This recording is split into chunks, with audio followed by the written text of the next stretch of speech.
Aselia the Eternal is a complex and intense tactical RPG with a visual novel story about waging a world war to deindustrialize the planet in order to prevent a resonance cascade. I never thought I'd see a resonance cascade. Our story begins with Yuto Takamine, an ordinary Japanese high school student, until one day Yuto and all of his friends get anally bored by an interdimensional wormhole into the parallel world of Phantasmagoria. Aselia the Eternal is part of the isekai genre, although you will notice that there were no trucks involved this time. However, things go from bad to worse for Yuto as he is immediately separated from his pals and welcomed into Phantasmagoria by being shanked and left for dead. Should have been left for dead. Upon awakening from his knife-induced coma, Yuto learns that he is an Etranger, a warrior summoned from a parallel dimension to fight on the behalf of his host nation, Rakios. To do so, Yuto has been gifted the mighty Eternity Sword named Desire, which grants him superhuman physical abilities and innate understanding of foreign tongues. However, wielders of Eternity Swords are not considered humans, and therefore do not have any rights. To make matters worse, Yuto must fight and win because the king is holding his little sister Kaori hostage. But more important than the story is the three main sweeties of the game.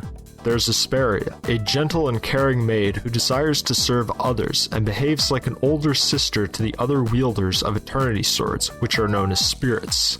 Next is Aselia, an autistic warrioress who barely speaks more than a sentence at a time and likes to sit alone calmly and quietly in her room. Lastly is Orpha, the little sister of the trio. She is also the worst character in battle. There's even additional waifus you can unlock and repeat playthroughs that only become available after previously clearing the game. If you play your cards right, you can even romance your little sister. If you're a sick freak that wants an Emoto wife, then New Game Plus is for you. For the feds listening at home, I picked Aselia because I'm not that much of a sicko. I just want to bang mentally disabled autistic women, not kids. After 4 hours of story and tutorials, you begin your first mission. Depending on the severity of your autism, your enjoyment of the tactical RPG gameplay in Aselia the Eternal will vary. If you feel overwhelmed by the massively front-loaded information dump on how to play the game, then take your bitch ass to Katawa Shoujo and leave the gaming to us men. But in all sincerity, it can feel a lot like having to fight off 50 angry rapists after watching only one self-defense tutorial on YouTube. But it doesn't have to be though, because thankfully there are many helpful tutorials that you can access and review at any point in case you missed something the first time.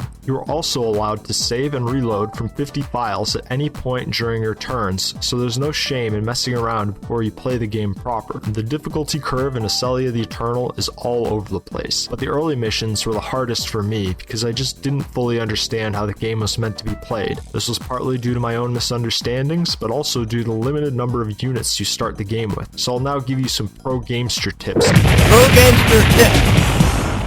Number 1. Understand how building structures works. Every settlement has a capacity for constructs they can build inside of them. Some of them, like the elemental altars, are crap and should never be built. Others, such as ether converters, laboratories, training centers, and towers, are essential for victory. Ether converters turn your accumulated mana into ether, which can then be spent on more constructs and training. Labs will adjust how quickly stuff can be built over a period of turns. Towers give you a plus 10% per level modifier to attack and defense in a settlement for whatever units are stationed in that territory, and training centers will allow you to level up your units in exchange for ether, allowing you to increase their stats and unlock essential abilities. Number 2. The best offense is a good defense. During many missions, you'll have to face off against seemingly endless hordes of enemy squads. If you bring the fight to them, you'll find your health and skill points quickly exhausted by the time you reach the enemy base. Instead, park yourself in a town, build a powerful tower, and then wait out the storm until it's time to deal the finishing blow. Number 3. Know who to prioritize ahead of time. During your crusade in Phantasmagoria, you will enlist numerous spirits to battle for your cause. Some of them are formidable, and others are worthless. The developers thought it would be funny to troll me by having Aselia mention that Orpha would become powerful if she leveled up enough. I actually fell for this lie and ended up wasting valuable ether leveling up a character who never actually becomes good, and I hope Mr. Developer-san thinks it's funny when I mail Anthrax to his house. In general, you should focus on leveling up your green spirits first, since they're the tanks of the party. Next are blue spirits. They're your main attackers, but they also come with a handy support skill, Ice Banisher, which is a powerful counterspell that can negate 90% of the spells in the game and damages the enemy caster to boot. Third comes Yuto. He's in a unique class because he's suited for just about any role and his stats are above the curve compared to most of your other characters. However, he does cost a lot of ether to level up, so save him for when you've maxed out leveling Aselia and Aselia first. Gameplay of Aselia the Eternal is very trial and error based, and you'll often end up wiping and having to reload from one of your 50 saves, combing through them like a record collection to slap together the correct sequence of events to complete the current scenario. But the story of Aselia the Eternal is entertaining enough to keep me steady through the low points of the gameplay. The game had forced me to be around these characters for such unnecessarily gratuitous time that through Stockholm Syndrome I began to care about the characters more than my toddler child who I let starve while no-lifing this game, and I sincerely enjoyed the esoteric combat system once I finally comprehended it.